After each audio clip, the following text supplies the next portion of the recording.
दोस्तों, आप जो ये सामने भिंड नुमा जंगल नुमा भिंड देख रहे हैं, ये एक कोई साधारण भिंड या जंगल नहीं है। ये कासिमगंज देवा के पास पड़ता है। इसकी देवा से दूरी मात्र 2 किलोमीटर है। ये कोई साधारण जंगल या भिंड नहीं है। यहाँ लोग वर्ष में कई बार आते हैं, दीप जलाते हैं। इस बारे में पूरी जानकारी आपको विस्तार से भी पूरी वीडियो में मिलेगी।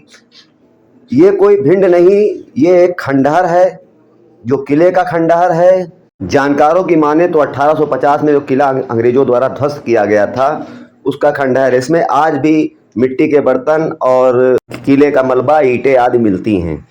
इसमें कुएं हैं, बताते हैं। पहले 6 कुएं थे, वर्तमान में 1 कुआं है जिसका जल रोग नाशक है और कांवड़ झांवड़ आदि बीमारियां दूर होती हैं, ऐसा इस कुएं में आस्था रखने वाले लोगों का मानना है। वीडियो के जरिए आपको पासी समाज के बहुत से राजाओं के बारे में जानकारी मिलेगी। बिजली पासी, लाखन पासी, राजा गंगा बख्श सिंह। राजा गंगा बख्श सिंह का यह किला था।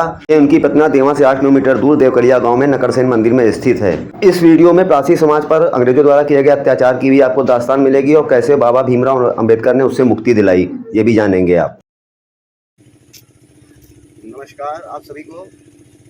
दोस्तों, बाराबंकी जिले में देवा ब्लॉक स्थित कासिमगंज का वीरता भरा इतिहास माना जाता है। जो मुगल सेना और अंग्रेजों से लड़ने वाले वहाँ पे एक राजा थे जिनका नाम था गंगा बख्श सिंह। राजा गंगा बख्श सिंह की आज ये प्रतिमा देख रहे हैं। यहाँ ये देवकलिया गांव स्थित नकरसेन मंदिर में इनकी प्रतिमा लगी। इनके सम्मान के लिए, राजा गंगा बख्श सिंह के सम्मान के लिए लगातार आवाज़ें उठती रहती हैं। करीब वर्तमान में इस समय करीब 3 बीघा ज़मीन में जो वहाँ पर जंगल नुमा एक भिंड है, वहाँ पर उनके जो वंशज हैं या उनके जो बिरादरी के लोग हैं जो उनका सम्मान करते हैं, उनकी याद में दीपक जलाने वहाँ पहुँचते रहते हैं। और इस बारे में यहाँ के इतिहासकारों ने कई पुस्तकें भी लिखी हुई हैं, इन पर भी आपको हम जानकारी देंगे। इसके अलावा यहाँ के क्षेत्रीय लोग जो उनके इतिहास के बारे में जानते हैं, पुरानी पीढ़ी, ऐसे पुराने लोगों को भी इतिहास मालूम है। भूला बिसरा इतिहास याद दिलाने के लिए कथनी करने पर हम बात करेंगे अभी। तो राजा गंगा बख्श सिंह का 1832 से 1850 तक का इतिहास है। सेवानिवृत्त पोस्टमास्टर और नकरसेन मंदिर के प्रबंधक पाटन दीन रावत जी हमारे साथ हैं, जिन्हें उस समय के इतिहास की जानकारी है, जो इतिहासविदों के द्वारा भी पुस्तकों में लिखा हुआ है। उन दोनों आधारों पर बताएंगे हमें। स्वागत है आपका कथनी करनी पर। 1832 से लेकर 1850 तक राजा गंगा बख्श सिंह ने जो कासिमगंज में अपना जो शासन किया, वर्तमान में जो उनकी भिंड है वहाँ पर, उसके बारे में आपको क्या जानकारी है कि मतलब क्या संघर्ष रहा और कैसा उनका जीवन रहा? ये बहुत बहादुर थे। इनका पहनावा जो था धोती कुर्ता और टोपी था, और तीर कमान के द्वारा इनका युद्ध स्थल चलता था। तलवार भी चलाते थे। ये इन्होंने मुगलों एवं अंग्रेज़ों से संघर्ष किया और 29 मार्च को इनको विजय श्री मिली, जिसके द्वारा कौन से युद्ध में विजय श्री मिली थी इनको? तो अंग्रेज़ों से लड़ाई करते हुए मतलब विजय श्री इनको मिली थी। अच्छा, इनका बताते हैं 40 गांवों पर शासन था। ये 40 जो इनका किला था वो 40 किलोमीटर की परिधि में बसा हुआ था।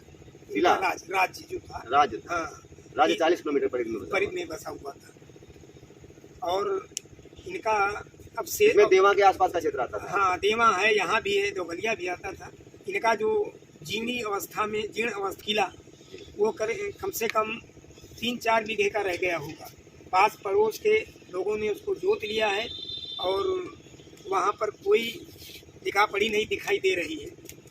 लेकिन अब शासन के द्वारा ये हो रहा है कि इनकी पहले का जो इतिहास है निकाल करके हम लोगों को उसको अवगत कराया जाए, ताकि हम उसमें बताते हैं कि आज भी मिट्टी के बर्तन खुदाई वगैरह जब पूरी होती है, उसमें ईंटें, पुरानी ईंटें और बर्तन ये निकलते हैं। राजा गंगा बख्श सिंह के वीरता भरे इतिहास के बारे में यहाँ के सेवानिवृत्त प्रधानाध्यापक हमारे साथ हैं नागेश्वर प्रसाद जी, जो हमें बताएंगे उनसे जुड़े इतिहास के बारे में। स्वागत है आपका कथनी करनी पर। तो नागेश्वर प्रसाद जी, राजा गंगा बख्श सिंह का क्या संघर्ष रहा और क्या उनके वीरता की कथाएं क्या हैं, बताइए जरा सर। राजा गंगा बख्श जी ने जो है अंग्रेजों से बहुत संघर्ष किया है, कई बार युद्ध हुआ है और अंग्रेज जो है इनसे परास्त हुए हैं। और जब इनके ऊपर अपना अधिकार नहीं कर पाए तो अंग्रेजों ने नवाब वाजिद अली शाह से बात करके, मशवरा करके इनको अपने यहाँ बुलाया। इससे पहले यहाँ जब इनका घोर संघर्ष हुआ तो इनके जो हथियार थे, भाला, बर्छी और 3 तीर कमान थे। तोप के गोले भी थे। तोप का गोला यहाँ पर रखा था, अब पता नहीं कौन ले गया। तो तोपें भी चली। असली तोप का गोला, असली तोप का गोला इतना बड़ा था लोहे का, तो वो गोला भी रखा हुआ था। तोपें चली थी। और जब ये अंग्रेज भाग गए, जब उसको अंग्रेज अफसर को उन्होंने मारा, उसको भाग गए और फिर उन्होंने कूटनीतिक चाल चली। नवाब वाजिद अली साहब उस समय थे, तो उनसे मिल करके अंग्रेजों ने कहा कि आपके बुलाने से अंग्रेजों का जो अधिकारी सेनापति था वह युद्ध में पराजित करके मौत के घाट जो उतारा था, उसके बारे में कैसा युद्ध हुआ था, क्यों हुआ था, क्या लगान के चक्कर में हुआ था? लगान के चक्कर में वो आया था कि लगान हमको दो, हमारी अधीनता स्वीकार करो। लेकिन राजा गंगा बख्श ने कहा कि हम तुम्हें लगान नहीं देंगे और हम अपना स्वायत्त शासन रखेंगे। अब देखिए, ये जो है गांजर का इलाका कहा जाता है, गांजर का क्षेत्र। यहाँ के जितने लगभग सीतापुर, बहराइच, बाराबंकी और हरदोई, यहाँ पर पासियों का राज्य था, जिन्होंने अंग्रेजों से अधीनता अपनी नहीं स्वीकार की, घोर लड़ाई की।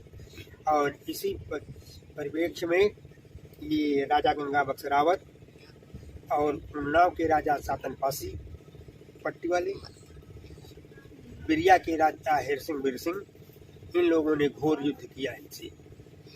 और फिर जब अंग्रेज इनसे नहीं जीत पाए तो नवाब वाजिद अली शाह से मिल करके, छल करके इनको बाप बेटे दोनों को बुलाया और कहा कि कैसे बुलाया था, किसके?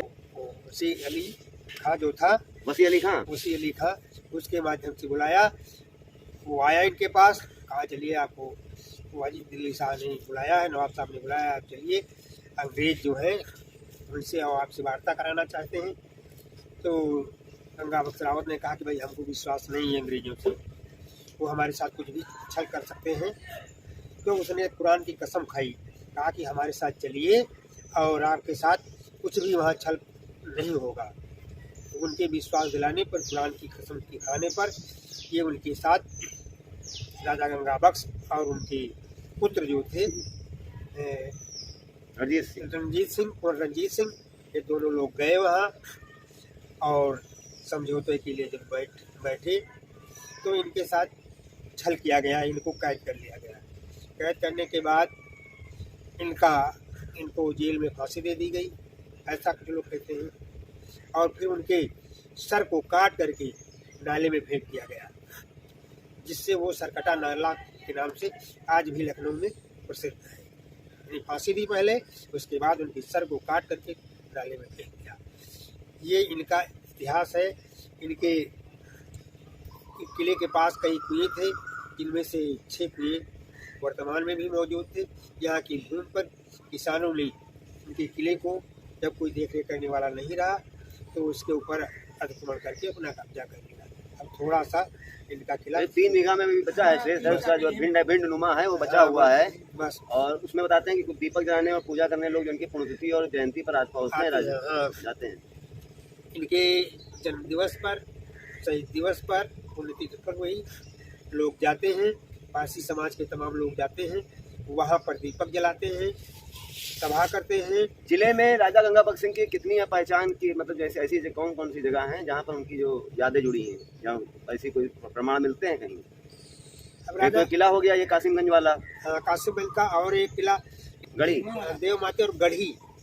इनका जो दूसरा किला था गढ़ी था, वो बांसियों के झुरमुट में था, जिससे अंग्रेज जब युद्ध करने में उनसे पेश नहीं पाते थे। वहीं पर देवमाती के नाम से कुछ जगह मशहूर है, देवमाती के नाम से भी किला था। देवमाती गांव आजकल देवा के पश्चिम दक्षिण में बसा हुआ है। वहाँ पर भी इन्होंने अपना कर्तव्य दिखाया और अंग्रेजों के खिलाफ देश की आज़ादी के लिए इन्होंने संघर्ष किया, संगठन किया। और वंशज हैं इनके, परिवार के वंशज अब कहीं हैं? इनके परिवार के वंशज हैं, लेकिन वो सब चले गए वहाँ से, सब इधर उधर चले गए। जैसे कि पहले आपने देखा होगा कि अंग्रेज़ों के इतिहास में भी ये लिखा हुआ है कि बाराबंकी भारत में अगर किसी ने सबसे अधिक हमको परेशान किया है तो वहाँ की रहने वाली पासी जाति है। इसीलिए अंग्रेज़ों ने पासियों पर जराइम एक्ट लागू कर दिया कि बाराबंकी का कोई भी लड़का जो पासियों के वंश का है वो पढ़ लिख नहीं सकता है। 70 साल तक ये प्रतिबंध लागू रहा। 70 वर्ष के बाद जाकर के प्रतिबंध समाप्त हुआ। अम्बेडकर साहब ने इसके लिए संघर्ष किया और उस कानून को जो है उसको रद्द किया। नहीं तो पहले ये होता था कि जब कोई बच्चा पासियों के यहाँ पैदा होता था तो ये आदेश था गवर्नमेंट का, अंग्रेज शासन का, कि अगर कोई पैदा हो पासियों के यहाँ बच्चा तो तुरंत थाने में आकर उसकी रिपोर्ट करे। तो वो चौकीदार जाता था, कहता था साहब एक और डाकू पैदा हो गया, यानी आपसे लोहा लेने वाला। वो डर गए थे अंग्रेज कि जो पैदा होते ही उनको अपराधी घोषित कर दिया। अपराधी घोषित कर दिया कि जन्मजात ही ये जन्मजात अपराधी, ये डकैत है। तो इस तरह से 70 साल तक ये प्रतिबंध चला। उसके बाद बाबा साहब की संघर्ष से ये कानून खत्म हुआ और जो इनके लड़के थे वो पढ़ लिख करके वो सरकारी सेवा में भी हैं, अफसर भी बने हैं, नेता भी है।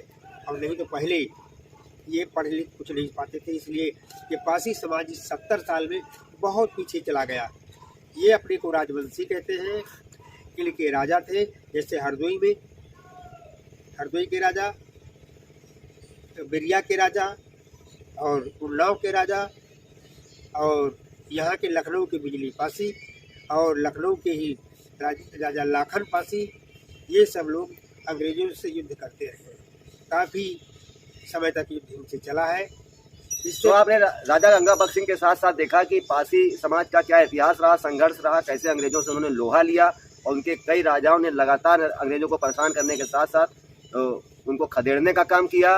इसमें बहुत बड़ा योगदान किया। देशभक्त बिरादरी कही जा सकती है रावत समाज। आप ये भी इसमें एक तथ्य निकल के आया कि अंग्रेजों ने जो जिस तरह से 70 साल तक जरायम के रूप में यहाँ के उनकी बिरादरी के होने वाले बच्चों को जमजात अपराधी घोषित करने की जो प्रथा शुरू की थी, उसको उस एक्ट को बाबा भीमराव अम्बेडकर ने समाप्त करके बहुत बड़ा उपकार किया इस बिरादरी पर, जिससे वर्तमान में इस बिरादरी का उत्थान हो चुका है, जो अब समाज की मुख्य धारा से जुड़कर अपना योगदान दे रही है सरकारी पदों पर, सामाजिक पदों पर और राजनीति आदि जगह आप देखते हैं।